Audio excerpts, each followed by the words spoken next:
Oo, ito po ating mga reporter sa iba't ibang network. Ayan, so magpasalamat po na kay MJ kasi pinaunlakan niya po yung ating ano. Hatiyan mo naman ako ng monetization mo. Char lang.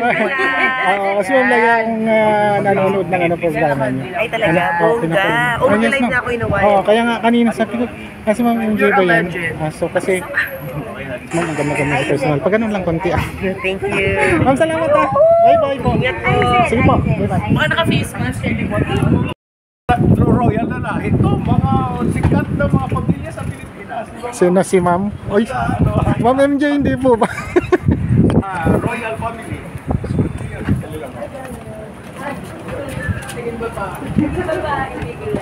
Check. Saan natin?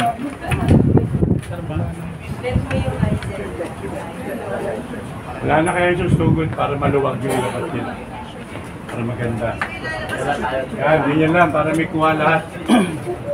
Okay. Thank you. Di ba? Gulat, gulat na. Mal. May ganun lang siya dito. Bakit natin lang hintay dito? Oo, kasi siya to. Hello. Di pa nga pumupwesto yung sakyan eh. Balik yung puti. Wala. Ayan na. Ayan na, oh. Ayan na, pumaporma na. Paano na sa tarmac. Pwesto na.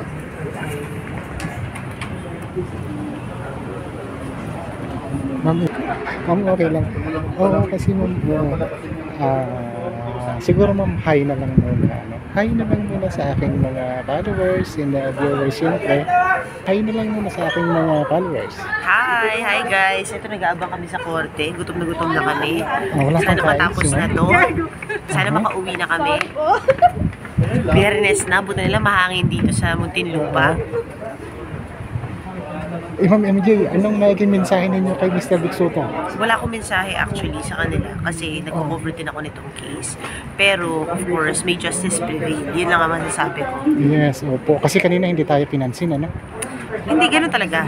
Pag nagko-cover ka po, mapapansin nyo na laging ganun kasi wala silang pwedeng sabihin. Gag order ang tawag doon. Pero nung last week, wala pa namang gag order. Magpapa-interview. Karapatan. Ma'am, ito na po. Thank you, ma'am. Ayan na. Ano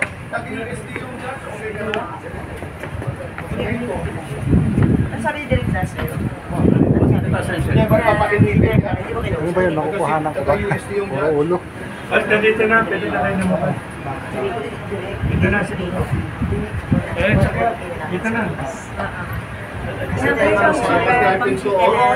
Sa ito mo kanina ka.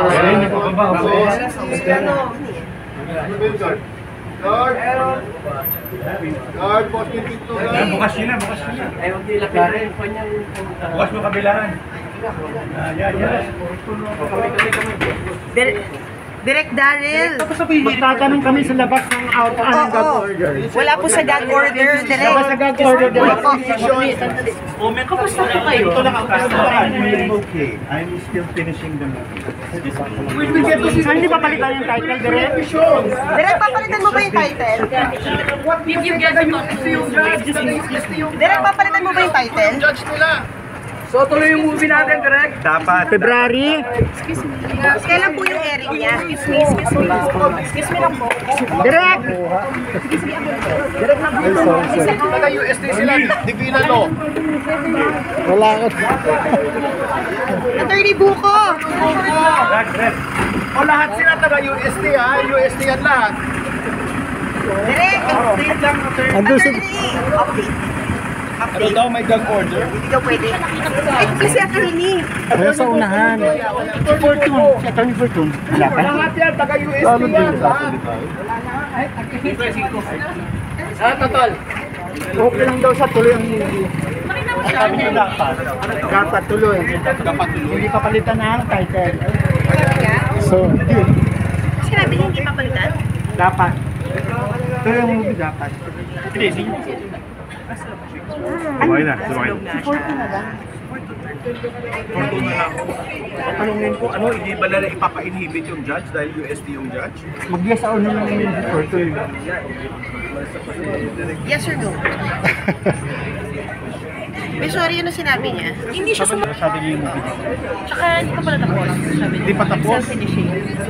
Kasi yung mangyayari sa Itbulaga, UST din yung judge. It should be pa niya, sagot dun sa hindi dapat pabalitan ng title.